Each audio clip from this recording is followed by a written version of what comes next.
Hey friends, it's Charles here, and I know that I have talked about the Penguin series a lot. And the reason why is because it is just so good.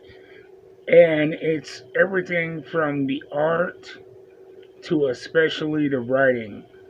And I noticed that this week they're going to be releasing volume 1 of the collected series. I think that'll be maybe 1 through 4, 1 through 5. And we're at number 10 right here. And the great thing about this series is it pays to pay attention. And, there will be details that you see in number 1 that are just not being paid off in number 10. And there are no loose threads, there is no unimportant detail in the writing, and you can tell that the team really took a lot of care in putting this story together. And throughout it, you meet a whole new caricature of the Penguin, Oswald Cobblepot, and in other iterations, I've seen him as more of a comic foil, a B tier villain at best. But I mean, this book right here makes him an Amanda Waller type of threat. Um, one thing about him is the pre-planning and the way that he manipulates people into place, um, just so far in advance, is frightening. And the writing, it doesn't dumb anything down for you. They give you the information, and it's up to you to figure out what's going on and who these characters are. And Oswald Cobblepot, from the beginning, he wants to come off as meek and as dull and harmless. But in all actuality, he's a mastermind. And the thing that this issue in particular drives home is his love of pain, both receiving and creating. He will take a beating. He will get shot.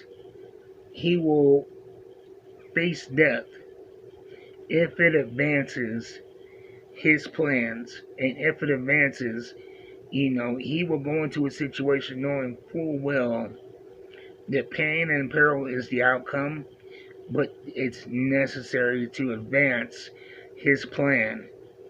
And it also shows his ruthlessness and the pain that he is willing to dish out even to his own family and the people that he surrounds himself with.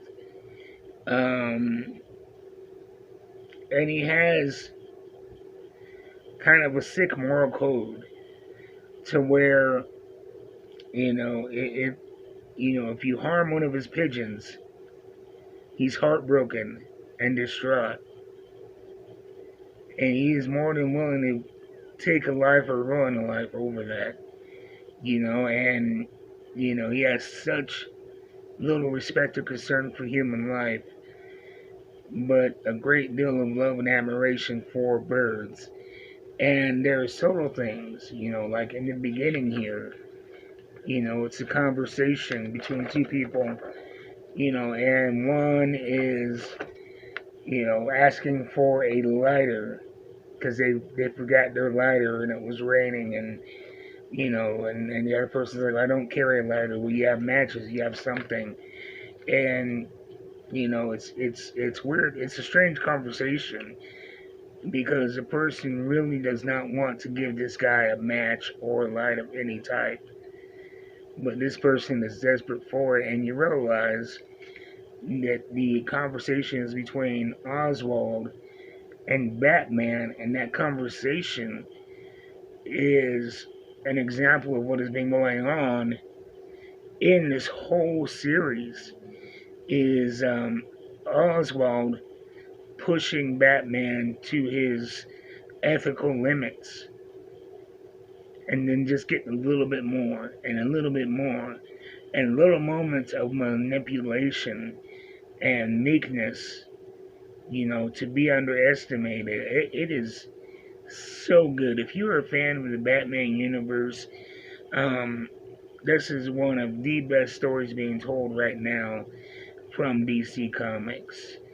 Like I said, the volume 1 is coming out this week, and I'm sure you can find the rest of the issues at your local comic book store, and it is going to be well worth it. You may even be able to find, the first few issues still at your local comic book store, or order them through Previews as well, but you will not be disappointed. It's not for the squeamish. It is a violent adult story, but a great one. So, yeah, as I said in other videos, if you're not reading The Penguin, what are you doing with your life? This has been Charles, and I will see you soon. Until then, keep reading them books. I am out.